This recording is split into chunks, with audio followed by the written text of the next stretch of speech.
जी अस्सलाम वालेकुम, क्या हाल है सब लोग खैरियत से। आज भी कौमी असम्बली के अंदर और खैबर पख्तूनख्वा असम्बली के अंदर तकरीरें चलती रही, लेकिन दो तकरीरों की मैं दाद दूंगा। एक अहमद डोगर साहब की तकरीर थी, दूसरी अली अमीन गंडापुर की तकरीर थी। मैं उनकी मुखालफत करता रहा हूं, लेकिन आज तकरीर उन्होंने बहुत ही अच्छी की।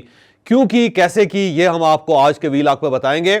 और यूं महसूस होता है कि पाकिस्तान तहरीक इंसाफ के बुरे वक्त या बुरे दिन गुजरते चले जा रहे हैं और आप बेहतरी की तरफ आ रहे हैं। ये बेहतरी के इशारे कैसे महसूस हो रहे हैं, ये भी हम आपको आज के वीलॉग में बताएंगे। और इसके अलावा आज जो कुछ ऐवान के अंदर होता रहा वो भी पूरी तफसील के साथ आपके सामने रखेंगे।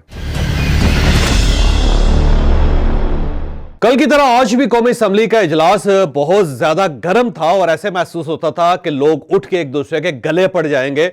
बल्कि जो जो ये असम्बलीज के इजलास होते चले जा रहे हैं, मेरे अंदर एक गट फीलिंग सी डेवलप हो रही है कि कहीं खुदा न खास्ता ऐसा ना हो कि यहां पे एम्बुलेंसेस बुलानी पड़ जाए और जख्मियों को और लाशों को कहीं असम्बलियों के अंदर से ना उठाना पड़ जाए। अल्लाह माफ करे, ऐसा वक्त पाकिस्तान के अंदर नहीं आना चाहिए।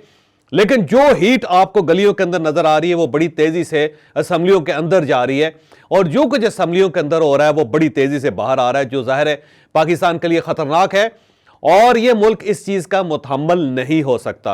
बहरहाल आज जो कुछ चीजें सामने आई वो आपके सामने रखते जा रहा हूं। आज जब कौमी असम्बली में मियां शहबाज शरीफ साहब दाखिल हुए तो शेर अफजल मरवत साहब ने जूता उठा लिया और उन्होंने जूता दिखाना शुरू कर दिया और बार बार वो ये नारे लगा रहे थे कि इस जूते को पॉलिश करो, इस जूते को पॉलिश करो।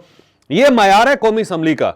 इससे आप अंदाजा लगाएं कि इस असम्बली ने चलना कैसे है कि जब आप दूसरी पार्टी के लीडर को देख के इस किस्म की हरकतें कर रहे हैं तो ज़ाहिर है दूसरे भी फिर यही हरकत करेंगे। जब दूसरे ये हरकत करेंगे तो फिर उसके बाद इस असम्बली के अंदर सांस लेना कितना आसान होगा, इसे आप खुद अंदाजा लगा लीजिए। बहरहाल आज स्पीकर और डिप्टी स्पीकर का इलेक्शन हुआ।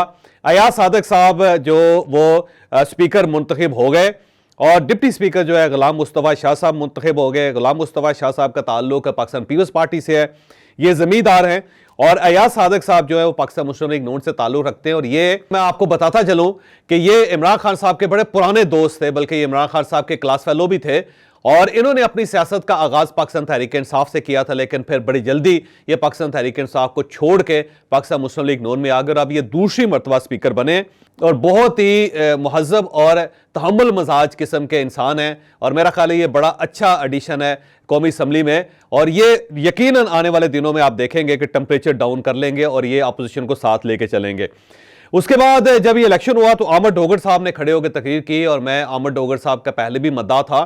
मैं ये समझता हूं कि पाकिस्तान तहरीक इंसाफ के अंदर जो एक दर्जन के करीब ऐसे लोग हैं जिनको वाकई ही सियासतदान कहा जा सकता है और जो खानदानी लोग हैं, उनमें अहमद डोगर साहब भी शामिल है। अहमद डोगर साहब पिछली मरतबा असम्बली में जब पहुंचे थे तो इन्होंने बहुत सारे मामला तय करने में बड़ा अच्छा किरदार अदा किया था। ये गवर्नमेंट के साथ भी चल रहे थे और अपोजिशन के साथ भी चल रहे थे। गो ये गवर्नमेंट का हिस्सा थे इमरान खान साहब की गवर्नमेंट में, लेकिन इनके अपोजिशन के साथ बड़े अच्छे और करीबी ताल्लुकात थे और इस वजह से इमरान खान साहब बाज़-औक़ात नाराज़ भी इनसे हो जाते थे और इनको एक वक्त ऐसा भी आया कि इनको ज़रा थोड़ा सा दूर कर दिया गया और ये दीवार के साथ खड़े होकर वहाँ पर वक्त गुजारते रहे। लेकिन अब ये दोबारा जब वापस आए हैं तो इन्होंने कमाल कर दिया। आज की तकरीर के अंदर ऐसे लगता था कि वो दिल से बोल रहे हैं और जो पाकिस्तान तहरीक इंसाफ का नैरेटिव था उसको बड़ी तहजीब के साथ, बड़ी शाइस्तगी के साथ अहमद डोगर साहब ने बयान किया और इनकी तकरीर सुन के यकीन करें दिल खुश हो गया। फिर अली अमीन गंडापुर साहब के बारे में मेरा आज भी ये ख्याल है कि पाकिस्तान तहरीक इंसाफ ने गलत फैसला किया है, क्योंकि वो बेसिकली हॉक्स में शुमार होते हैं और बड़े तगड़े किस्म के वो पाकिस्तान तहरीक इंसाफ के वर्कर हैं जो ज़ाहिर है दरमियान का रास्ता अख्तियार नहीं करते। लेकिन आज जब उन्होंने तकरीर की तो दो नुक्ते ऐसे थे जिनकी दाद दिए बगैर न रह सके। एक तो उन्होंने बड़ी जुर्रत के साथ ये कहा कि 9 मई के रेफरेंस से जिन जिन लोगों ने गलत FIR काटी हैं, मैं उनको एक हफ्ता देता हूं कि वो एक हफ्ते के अंदर अंदर वो FIRs वापस लें, और अगर वो FIR वापस नहीं लेते तो फिर उनके खिलाफ तादीबी कार्रवाई करूंगा। और वो बड़े डंके के चोट पे उन्होंने कहा कि मैं करूंगा। तो ये पहले दिन ही महसूस हुआ कि बाकायदा उनके अंदर जान है, उनके साथ मजबूत हैं और उन्होंने एक बड़ा फैसला किया है। इसके साथ साथ उन्होंने पूरे ऐवान से कहा कि उठ के खड़े होकर हल्फ दें कि हम ना करप्शन करेंगे ना किसी को करने देंगे। तो मेरा ख्याल ये है कि अगर ये दो एजेंडे भी पूरे कर लें कि 9 मई के वो लोग जो वाकई बेगुनाह है, जिन्होंने किसी किस्म का जुर्म नहीं किया और उनके खिलाफ FIRs काटी हुई हैं, वो अगर FIRs खैबर पख्तूनख्वा से वो ख़त्म करवाने में कामयाब हो जाते हैं तो ये एक बहुत बड़ी सर्विस होगी पार्टी के लिए भी और उन लोगों के लिए भी जिन्हें बिला वजह बगैर किसी जुर्म में गिरफ्तार कर लिया गया था या उनके खिलाफ FIR हो गई थी। दूसरा, अगर वो वाकई खैबर पख्तूनख्वा से करप्शन खत्म कर लेते हैं तो ये शायद पाकिस्तान का पहला सूबा होगा जिसके अंदर करप्शन का अजाब खत्म होगा, जिसमें करप्शन की बीमारी खत्म होगी। और अगर खैबर पख्तूनख्वा के अंदर ये बीमारी खत्म हो जाए तो उसके बाद आप देखिएगा पूरे पाकिस्तान में पाकिस्तान तहरीक इंसाफ को जाते हुए देर नहीं लगेगी। करप्शन पाकिस्तान की सबसे बड़ी बीमारी है, इतनी बड़ी बीमारी है कि पाकिस्तान के अंदर कोई एक भी लीडर ऐसा नहीं गुजरा कि जिसके ऊपर करप्शन के चार्जेस ना लगे हों। तो आप इससे इस बीमारी का अंदाजा कर लें। तो एक सूबे के अंदर अगर अली अमीन गंडापुर साहब ये करने में कामयाब हो जाते हैं तो मेरा ख्याल है पाकिस्तान की इतनी बड़ी सर्विस होगी जिसके बाद इनका एक पुतला बना के पाकिस्तान के तमाम बड़े शहरों में लग जाना चाहिए। तो अली अमीन गंडापुर साहब अगर ये काम करते हैं तो मेरा ख्याल है मेरे जैसे जो मीडिया वर्कर्स हैं वो खुलकर इनका साथ देंगे। तो मैं अली अमीन गंडापुर साहब के इस कदम की दाद भी देता हूँ और दुआ भी करता हूँ कि ये कम से कम इस टास्क में ज़रूर कामयाब हो जाएं।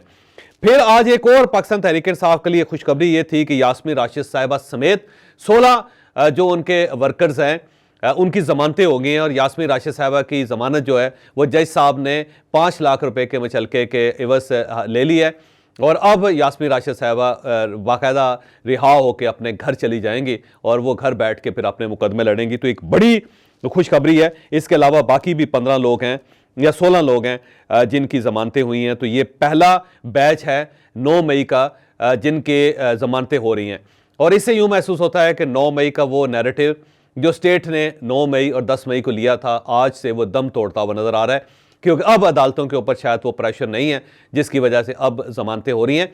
और ये फर्स्ट बैच है और कल परसों और उसके बाद आपको ये बैचेस में बहुत सारे लोगों की ज़मानतें होती हुई नजर आएंगी, जिसमें एजाज चौधरी साहब भी शामिल हैं, जिसमें मियां महमूदुर रशीद साहब भी शामिल हैं और इसके अलावा सनम जावेद जैसी खातून या लेडी वर्कर भी शामिल है।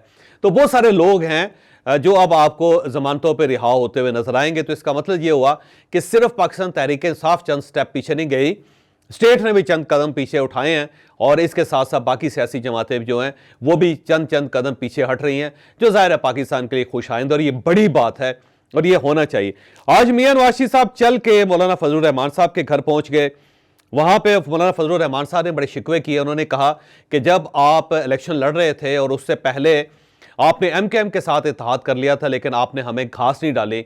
यूं महसूस होता है कि हमारी एसोसिएशन सिर्फ 16 महीने की थी, जो ही गवर्नमेंट खत्म हुई तो उसके बाद हमारे ताल्लुकात खत्म हो गए और इसके बाद जब आपने गवर्नमेंट बनाने का ऐलान किया तो उसके बाद पाकिस्तान पीपल्स पार्टी के साथ आपने राब्ता कर लिया लेकिन हमें इग्नोर कर दिया गया।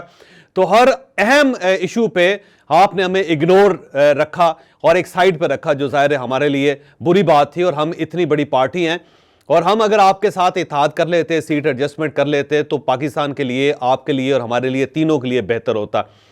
मौलाना फजलुर रहमान साहब को बहरहाल मियां नवाज शरीफ साहब ने मना लिया है और आखिरी इतलात के मुताबिक अब मौलाना फजलुर रहमान साहब प्राइम मिनिस्टर को वोट भी देंगे और एक वजारत भी पाकिस्तान मुस्लिम लीग नून उन्हें दे रही है और वो वजारत ज़ाहिर हाउसिंग की वजारत होगी जो मौलाना साहब को सूट करती है और मौलाना फजलुर रहमान साहब हमेशा इसी वजारत के अंदर इंटरेस्टेड होते हैं।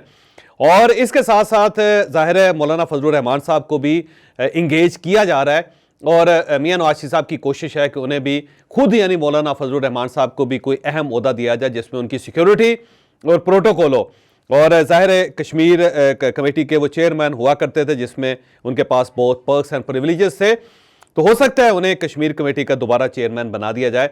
तो मियां नवाज शरीफ साहब मौलाना फजलुर रहमान साहब के घर गए और मौलाना फजलुर रहमान साहब के कुछ मुतालबात उन्होंने मान के उनसे मदद भी की और दोनों के दरमियान अब तल्लुकात बेहतर होते हुए नजर आ रहे हैं।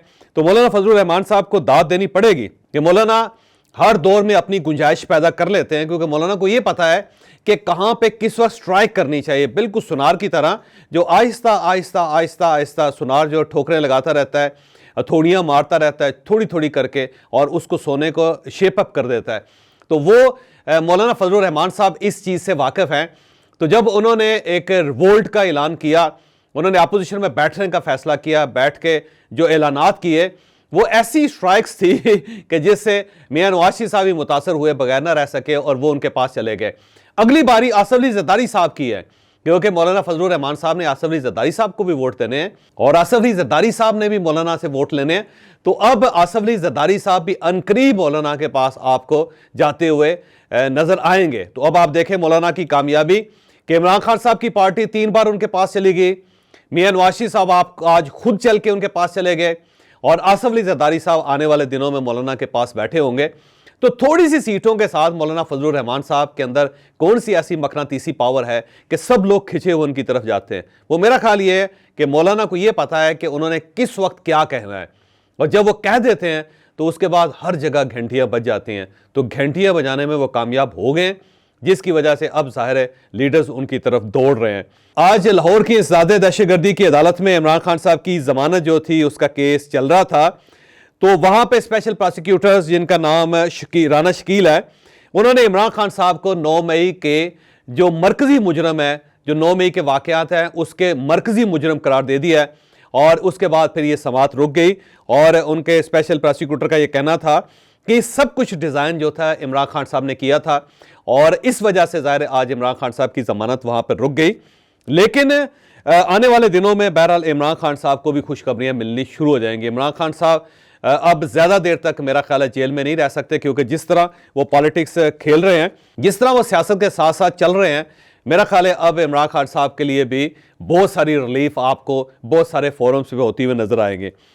आज ख्वाजा आसिफ साहब ने उमर अयूब साहब से रिलेटेड कुछ 4 तस्वीरें ट्वीट की हैं और उन तस्वीरों में उन्होंने ये क्लेम किया है कि ये मुख्तलिफ अदवार में मुख्तलिफ लोगों के साथ होते थे।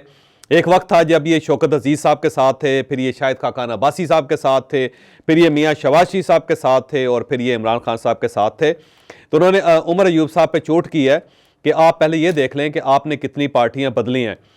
अब सवाल ये है कि ख्वाजा साहब की बात तो दुरुस्त है कि उमर अयूब साहब और उनके वालिद साहब ने बहुत पार्टीज बदली हैं, लेकिन जब आप सब कुछ बदल सकते हैं, आप कभी MKM को दुश्मन बना लेते हैं, कभी आप MKM के पास चले जाते हैं, कभी आप MKM के खिलाफ ऑपरेशन लॉन्च कर देते हैं, कभी आप MKM के गले में हाथ डालना शुरू कर देते हैं, कभी आप उनके साथ गले मिल लेते हैं, कभी आप पाकिस्तान पीपल्स पार्टी के खिलाफ तकरीरें करते हैं, आप आसिफ अली जरदारी के खिलाफ क्या क्या नहीं कहते, फिर आप आसिफ अली जरदारी साहब के पास चले जाते हैं, फिर आप आसिफ अली जरदारी को भाई भाई बना लेते हैं, फिर आपको उनको नाराज़ कर देते हैं, फिर आप उनके पास चले जाते हैं, कभी मौलाना फजलुर रहमान साहब के खिलाफ तकरीरें खड़का देते हैं आप, और कभी मौलाना फजलुर रहमान साहब के पास चल के चले जाते हैं। तो जब आपका मौक़िफ़ एक नहीं है तो आप दूसरों से क्यों तवक्को करते हैं कि वो एक ही जगह टिके रहेंगे, वो एक ही जगह रुके रहेंगे। आज भी आप देख लें कि आपकी पार्टी के कितने लोग हैं जो आपका साथ छोड़ के चले गए और कल दोबारा वो आपके साथ बैठे होंगे और आप फिर उनके पास चल के जाएंगे। इसमें सबसे बड़ी मिसाल जो है वो चौधरी परवेज़ इलाही साहब और चौधरी शुजात साहब हैं। एक वक्त था कि जब चौधरी शुजात और चौधरी परवेज़ इलाही साहब ने अपनी चारपाई अलग कर लिए थे तो आपने उनके खिलाफ कितनी तकरीरें की थी, लेकिन फिर पिछले साल ही पाकिस्तान मुस्लिम लीग नून चल के चौधरी परवेज़ इलाही साहब के पास वजारत आला लेकर गई थी और फिर उसके बाद मिठाइयाँ भी तकसीम हुई और मुबारकबादें भी वसूल की। फिर चौधरी परवेज़ इलाही साहब ने जब अगले दिन कल्टी मार लें तो उसके बाद आप आज तक उनके खिलाफ तकरीरें कर रहे हैं। चौधरी शुजात साहब के बारे में आपने क्या क्या नहीं कहा था, लेकिन फिर उसके बाद कितनी बार चौधरी शुजात के घर गए। तो जब आप अपना किबला बदल सकते हैं तो आप दूसरों से क्यों ये तवक्को करते हैं कि वहीं खड़े खड़े आपकी गुलामी करते करते वहीं पे फोत हो जाएंगे। जाहिर है उन्होंने भी अपना व्यू देखना है, उन्होंने भी अपना रास्ता देखना है और वो रास्ता देख रहे हैं। अब ख्वाजा आसिफ साहब का कमाल ये है कि उन्होंने अपनी सीट रखने के लिए उन्होंने बाकायदा जनाब बाजवा साहब को फ़ोन किया था और वो फ़ोन व्हाट्सएप पे भी नहीं हुआ था, वो रेगुलर कॉल की गई थी और उसमें उन्होंने फिर जनाब बाजवा साहब से रिक्वेस्ट की थी कि मेरी सीट बचाएं। उस पर जनाब बाजवा साहब ने कहा था कि आप फिक्र ना करें ख्वाजा साहब, आपको कुछ नहीं होता। और फिर जनाब बाजवा साहब ने एक मीटिंग में जिसमें बहुत सारे लोग बैठे हुए थे, जिसमें कुछ जर्नलिस्ट भी थे, उसमें उन्होंने ओपनली कहा कि मुझे तो ख्वाजा आसिफ साहब ने फ़ोन किया था और उसके बाद इनकी सीट बची थी। तो जब आप इस लेवल पर जा सकते हैं, जब आप अनकंडीशनल सपोर्ट कर सकते हैं जनाब बाजवा साहब को कि ले जी आपको हम एक्सटेंशन दे रहे हैं, और फिर उसके बाद उन्हीं के खिलाफ आप तकरीरें कर सकते हैं, तो आप दूसरे लोगों से क्यों तवक्को करते हैं कि वो वहीं पे खड़े रहेंगे। ये ज़रूरी नहीं है कि सिर्फ यू टर्न लेना सिर्फ आपका हक है, या वो ये हमारे पुराने एक दोस्त थे अब्दुल कयूम जतोई साहब जो ये कहा करते थे करप्शन सिर्फ आपका हक नहीं है, पाकिस्तान पीपल्स पार्टी का हक भी है। तो सेम इसी तरह ये सिर्फ समझौते करना, लोगों को नाराज करना, लोगों के पास जाना, फिर नाराज करना, फिर पास जाना, ये सिर्फ आपका हक नहीं है, दूसरे लोगों का भी हक है। वो भी जा सकते हैं, वो भी वापस आ सकते हैं और फिर जा सकते हैं। अगर तो आप अपनी बात पे कायम हैं तो फिर दूसरे लोगों से भी तवक्को करेंगे वो भी कायम रहे। तो जब आप खुद कायम नहीं रहते तो दूसरे लोगों से क्यों तवक्को करते हैं आप? तो वो सब कुछ छोड़ छाड़ के अपना सब कुछ आपके ऊपर निछावर कर देंगे। तो ऐसा तो मेरा नहीं ख्याल मुमकिन है। ये सिर्फ अल्लाह की ज़ात है जिसके साथ इंसान अगर एक बार जुड़ जाए तो फिर वहाँ से पीछे नहीं हटता। सियासत के अंदर तो सारे मुमकिनात मुमकिन होते हैं। कभी लोग जाते हैं, कभी लोग वापस आते हैं, फिर जाते हैं, फिर वापस आते हैं। यही आना जाना तो सियासत का नाम है। बहरहाल आज एक और इस्लामाबाद में फैसला हुआ है। इस्लामाबाद हाई कोर्ट ने फैसला किया, डिप्टी कमिश्नर इस्लामाबाद इरफान नवाज मेमन को 6 माह कैद और 1 लाख जुर्माने की सजा हो गई। इनके साथ SSP ऑपरेशन जमील जफर को भी 4 माह कैद और 1 लाख जुर्माने की सजा हो गई। फिर SHO मारगला नासिर मंसूर को भी 2 माह कैद और 1 लाख जुर्माना हो गया।